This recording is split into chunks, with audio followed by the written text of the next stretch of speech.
So if you take a look again at the Canvas site, there is a PDF in there about editing and sequencing and bringing it all together. A lot of the issues that are addressed in here, we have actually already addressed, we've talked about. It's the paying attention to branding, this, that, or the other. One of the things that I disagree with in this, just so that you guys know, some of this is, it's just common sense advice, that kind of stuff, whether you work in Bridge or Lightroom or that kind of stuff. Before you start again is exactly what we've been talking about. You really sort of need to identify your target. Again, I would question this 10 to 15 images part right here. I'm just pointing out the things that I would avoid. This is, again, the conversation that we've already had about the images that you're emotionally connected to. You need to realize that even though you've spent whatever you're bringing to it, not everybody else is bringing that part to it. So it's just a little bit about that. The backstory doesn't matter. Again, concentrate on your edit. That part's fine. A couple of quotes from some other famous people. The real quick thing about doing editing is to look at your pictures a lot, be patient, although this is all pretty much standard advice. This is the part where there's some things that I have a hard time with, and so I'm going to talk to you about this, and then I'm going to show you how I would do it. Okay, so for me, again, it's remembering that you're trying to target this few number of images. I would say that that's wrong. Start strong and end strong. A lot of people will give you this advice, and it's not bad advice. But the advice that I always got was you want to start with a bang, and you want to end with a bang, and then you want to put the filler in the middle. And my argument to you would be start with a bang, end with a bang, and throw your filler out. Auto number even of pages, we'll talk about that in just a second. This pairing of images, I disagree with this. I don't think that pairing for fashion photography makes sense. It's too few images to reinforce a point, and we'll look at that specifically in just a second. And then also edit again and again and again. That part I would actually agree with. Use placeholder images. This is more about just mechanics. If you haven't got something and you know you need to shoot it, and so you can put in a placeholder, that all makes sense to me. Again, visual connections here. Now this is typically how some people will edit. For me, I'm looking to actually build stories, and then I want one story to lead into the next. And I want it to do one of two things. I want it to complement the story that's going to follow it, or I want it to be a real contrast to it. I want it to be a real jolt. So I will go from something that seems very sort of light and airy into something that's really deep and dark, or I'll stick with the light and airy theme. So that's how I edit my book. Some people will actually say, well, forget all of that, edit it based on color. So color can be a theme that runs throughout your portfolio. So they would say you could start with a light palette and transition into a dark palette, and you carry people on this journey. All of those things are possibilities. I don't necessarily find them quite as, they don't function for me quite as well as maybe they do for other people. Again, I would stick away from this pair thinking, and I'll show you what that means in just a second. You are looking to build sequencings, though. And then finally down here, have any of you guys ever printed a book using Lightroom, the book module in Lightroom? There is a book module in Lightroom that sort of automates the process for it. Did you even upload your book? I think it still does, to Blurb, and they've got that's already built into Lightroom. It's a connection that simply goes out to that.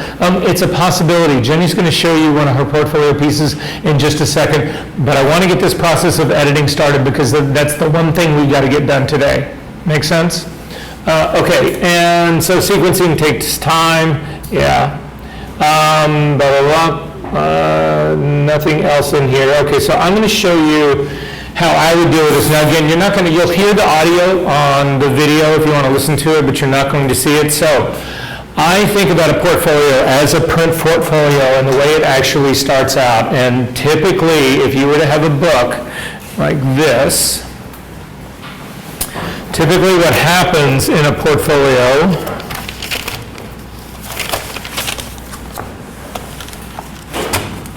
so let's call this my portfolio right here. You open it up and you've got your opening page here. And again, for me, this first page right here would be some sort of vellum, some sort of protected cover.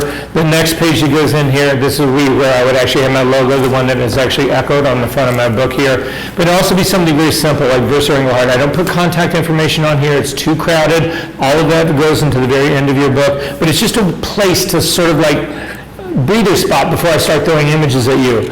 And then on the next page coming in, this is the page that typically I would start with.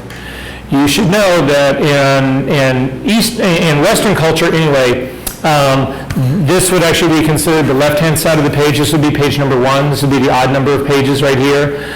Odd pages get 15 to 20% more viewer time than even pages. So if you're thinking about dealing with a spread here and you've got one image that's stronger than the other, you may consider put your stronger image on this side, giving your weaker image more time. You may want more time for your stronger image, more eye time for your stronger image, so you would put that on that side. But does that sort of make sense where we're starting? So typically in a portfolio, we start with a single page and then you end up with a single page as well. This is how you end your book. So that's the way we need to think about basically sort of the general portfolio part. Now, all the things that I'm telling you right now, they're all rules. They're not really rules. They're things that can be broken, but I'm going to show you how I would approach this, and then I'm going to go through this work really quickly and show you, and then I'm going to ask you guys to do the exact same process. And then what I would like to do is go around the room and look at that process and give everybody feedback on their edit. Does that sort of make sense? Again, if you don't have a whole lot of pictures here, then I understand that part. It is what it is. What I would also like to do is put up your brand statement and your elevator pitch. So my brand statement is, I'm an architect of images who shoots fashion and beauty photography by harvesting imagery and compositing those elements into dynamic work for high-end fashion retailers. My elevator pitch is I'm an architecture, again, it's a variation on the theme of fashion and beauty photographs. Nothing in my work is found. It's all deliberate and planned. I create many image pieces that are then assembled into something original and compelling. I embrace happy accident, but I never count on it. I have worked for every Asian fashion house from Armani to Zach Posen. When you guys look at my work, I want you to see if there's anything that you can spot in here that is not reflected in that. Does that sort of make sense where we're going? All right, but back to the mechanics. So you start with page 1, and it's a single. Then you go to a spread. And you continue in spreads. Again, whether you're using imagery or not, whether you're using image on a single page, none of this matters. This is just the construction of your portfolio. And then finally, we're going to get to the single page at the end. Actually, I'm going to do a few more than this.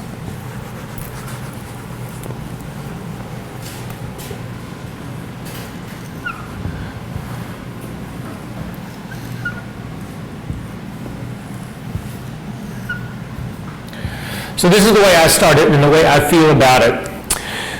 I need enough imagery to develop a storyline, but I don't want to do too much to actually bore somebody. So for me, my stories are confined to 2 double spreads. Whatever I want to do on those 2 double spreads, I can do. But that's it, no more, no less. Does that make sense, everyone? However, I have an opportunity to do 5 images in 2 places. I can do it here in the beginning. I can start with a single spread. I'm okay with that. But I can't go any more than that. No more images of that story. And I can end the same way. I can actually end with spread, single. So those are my only 2 places that I can go beyond that. Does that make sense to everyone?